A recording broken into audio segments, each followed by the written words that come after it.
And introduce you first. Fighting out of the blue corner, he weighed in at 77.1 kilograms and trains under Sean Spooner out of Base MMA Dunsborough, boasting an amateur record, 2 wins, 4 losses, fighting out of Perth, Australia. This is Bicknell.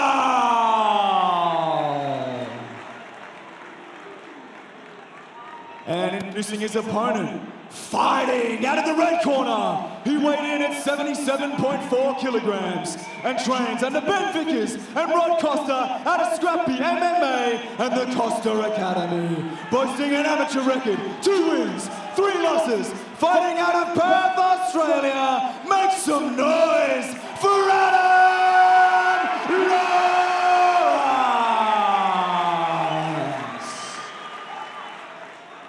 And when our action begins, our referee in charge, Slade Norris. Slade Norris has our assignment for our feature prelim bout of Eternal 82, giving final instructions. Adam Lawrence, you heard the crowd here, HBF Stadium, a lot of support in the house, but might have been probably why Jackson McLennan was getting booed. Maybe a lot of support in the house for Spencer Mosley. We'll take it down to that. But this one's going to be a great prelim matchup. No touch of gloves for the two. There's a ton of intensity last night at the weigh-ins. Certainly was. And this southpaw to orthodox matchup will really suit that big hard left kick of Bicknell as he tries to take a little bit of power out of the right hand of Lawrence. Speaking of matchups, this matchup presented by Proper Number 12 Irish Whiskey. Patient start from both lads. Yeah, as we've come to understand from Lawrence, he's a measured starter, studies his opponents early, looks for holes, pokes and prodders to test the reaction, and it's Bicknell lunging in, seeking first blood. Well, we've seen his last 2 wins over Matchett. He got that job done in round 3, and over Rowan Gray, he got it done in round 2. So call that one nicely, Matthew. Basically looking for his moments, and he's a patient fighter, as you said. Bicknell carries power the whole way through the 3 rounds as well, as we saw from that huge finish at Eternal 80 that as he rallied in the 3rd round and had the crowd on their feet as they stand up to acknowledge the work of Lawrence early. That's what I like about this fight. You mentioned about power. Both guys have got power. So it's a don't blink sort of fight, and they're looking for their moments. It's a really good matchup. This one, of course, at the welterweight division. So first time we've seen the big old lumps of meat in there tonight. These guys pack a punch. One of my favourite divisions for the athleticism, the speed, and the power. Only takes one kiss of that 4-ounce leather to shut the lights out as Bicknell makes a bit of a war cry. So Jack Della Madalena made obviously the welterweight division at Eternal for a very long time and ranked very high as the low blow happens, and the crowd doesn't like it because obviously there's a lot of support in the house for Adam Lawrence, but total accident, guys. Yeah, that one was middle stump. Didn't need to go upstairs for that one. The crowd have piled in all night. Again, for those of you not in the Western state, the mercury touching 40 degrees today here, and the crowd have turned up in droves despite that sold-out venue. Yeah, I think we're setting another gate record. The gate record is set at Eternal 80 that you and I had the privilege of calling in October last year, and I think that tonight, two title fights on the line coming up in our main card. I think that we're going to break that record, and you and I get to the privilege to call both nights. So how good is that? Mate, next time they're going to need to sit someone in our lap if they're going to fit anyone else in here or construct a human pyramid. Brett, I don't know. It's been so much publicity over this event. I mean, even in the main paper here, the West Australian, there's a story about Quillan Salkill, who he believes is the next UFC star, so following the footsteps of Jack Della Madalena and Stephen Astro Boy Usyk. Yeah, not only he believes it, I think the whole country. He's got one foot in the door of the UFC with an esky in his mouth guard. He's ready to rock and roll. Well, he's got Don Marfan, who's he believes is a different fighter compared to when they met 2022. As they touch gloves. We'll talk about that fight very soon, but we've got another great feature prelim right in front of us. And just 1 minute left in this first round. No, neither of the fighters have really stand their authority, and now with a bit of a break, Now with a little bit of a break for a breather for that low shot, who's going to commit? Who's going to try and make a statement? Put a bit of an exclamation point on this one to take it out of contention for the judges.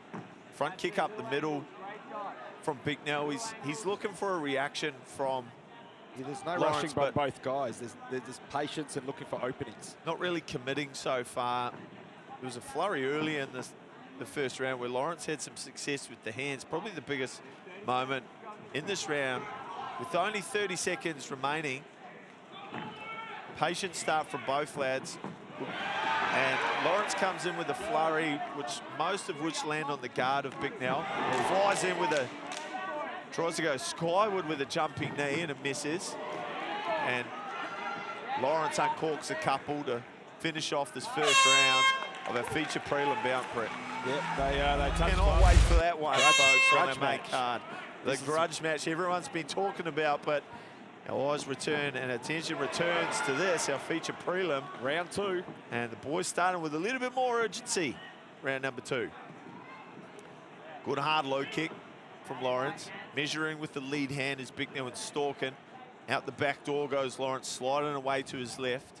Looking to jab to the body, but not 100% committed. Maybe trying to find a home for the right hand over the top. Just as I say it, Brett, call me the soothsayer, he uncorks it. We're waiting for it. We said that it's going to explode any moment. And then, again, round 1 was always a feeling out round for a fighter like Lawrence, and he's looking for it.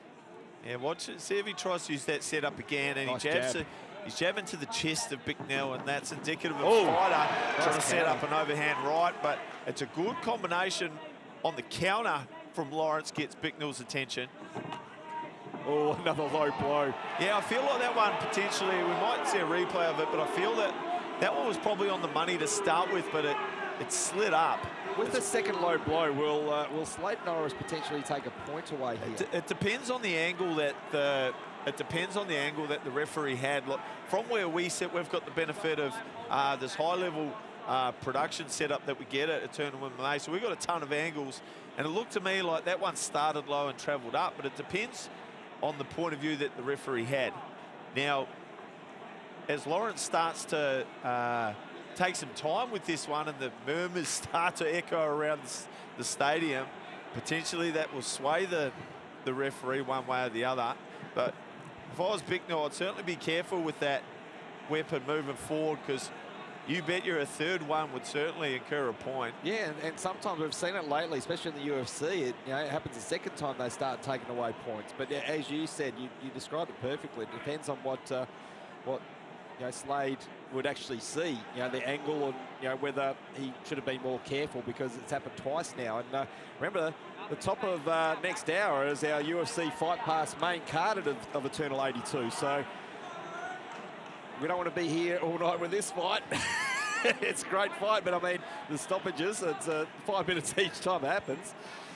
Swing and a miss to the body from Bicknell. He might adjust that left kick. If I was in his corner, I'd be telling him now to kick at the wrist of Lawrence. That's where he's got all the power in that right hand. Maybe as he goes to the torso, be going mixing up to the torso and the right wrist just to avoid that inside leg kick. Always a risky move in this open stance matchup. Hard low kick on the outside off the right hand, off the right leg from Bicknell. Is that? I thought that was a jab, but yeah, that was a jab. Landed on the eye. He's complaining it was an eye poke, but he tried to get the stoppage here, would you believe? But again, Slade Norris having none of it, and Lawrence basically said, "No, mate, that was a jab." Both fighters jostling for lead hand position at the moment. So, if you're new to the sport at home, a large part of MMA is contested over who can win the position with the feet, who can win the position with the hands. And in this open stance matchup, the lead hand battle becomes more and more important. You can see Lawrence reaching out to cover the lead hand of Bicknell to take that away. Bicknell again investing low. Oh! There it is. Lawrence is going for the finish right now, but what a punch there by Lawrence. Yeah, it was like one of those cartoon bombs just ticking away. When Ewan was coming and he brought it from the depths of hell and it landed flush and dropped the big man prone to the canvas for a moment, who recovers, takes a deep breath.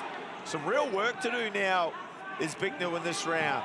Lunging forward with the left hook, Lawrence. This one's starting to heat up on a sweltering day here in Perth. Bicknell on the back foot. He's tasted that power now of Lawrence and he doesn't like it. Needs something now. 10 seconds left on the clappers. A huge statement from Lawrence. Wow. And the horn goes. Wow. Third and final round. And watch out, this is where Lawrence sort of has come to life in his last fight, that's for sure. Yeah, and what we've come to understand about Bicknell too, especially in his last performances, he'll fight right to the last second. He almost hypes himself up and he'll talk to the crowd, he'll lift his hands, he'll do a bit of a showboating, but he's got some work to do and he was hurt in the second. How well has he recovered, we'll see. He knows he needs this round no matter what because he knows he lost round 2. Yeah, and round 1 was super close. Exactly. So either winner take all here. Yeah, absolutely. Chipping away off the left side is Lawrence. Cutting off the lateral movement with a low kick. Good work from the blue corner.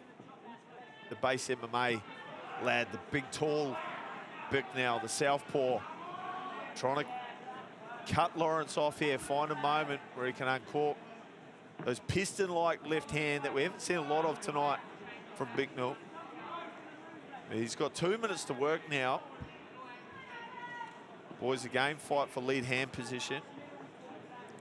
I feel like Bicknell's potentially trying to get Adam Lawrence on the counter. Maybe try and get him as he uncorks that right hand and beat him straight down the pipe. But he commits to the wrestling and just misses with the knee as the guy separate. Oh, nice counter. As I said, Lawrence has done a nice job on the counter punches throughout these 3 rounds. Yeah, that was a really crisp, nice, tight left hook from Lawrence. Goes upstairs, Bicknell, but didn't set it up. I'd like to see him throw the left hand in front of the left kick, potentially to the chest to try and draw the right hand down to Lawrence. He's got a minute and 15 to work now. Needs something late. Needs to get to work now, the blue corner. Really close fight, but potentially swinging the way of the rear. There's an inverted eye poke. I'm not sure there was an eye poke on it. I'd like to see the replay, but very similar situation to round 2. It's not what we need. Remember, very soon we're heading to the main card for Eternal 82. Yeah, stacked night of action with so much ahead of us, Brett. This fight's had a few stoppages. 2 title fights ahead. We've got the huge rematch, the most coveted title in Eternal, the lightweight championship bout being contested between Quillan Salkild and Don Marfan, and the co-main event, the bantamweight championship, Super Ali, Alan Philpott taking on the hometown Brazilian, the grudge and match. now Australian in the grudge match, Rod Costa. Rod Costa. Our feature prelim only has 40 seconds to go. There's been moments where it's exploded into action, and there's been a lot of respect shown by both fighters as to the power of the other. But either man could really step up now and just put this one beyond doubt with fight-ending power. Lawrence just happy to jab away and try and keep this one at a long range. Jabs to the body. That's where he's come with the second phase. Overhand right. There's that left hook. Tries to drive it down. Bicknell, will it be too little too late? He's got the left hook. Bicknell has run out of time, but might have stolen the round. Wow. Geez, talk about leave it to the last second. That was a huge moment for Kai Bicknell. Just literally the last second of the fight drops Lawrence down to the canvas. That's one knockdown apiece. Will this one come down to the first round? Yeah. Judge 1 scores the fight 29-28 to the red corner. Judge 2 scores the fight 28-27 to the blue corner. And Judge 3 scores the fight 29-28 for your winner by split decision in the round.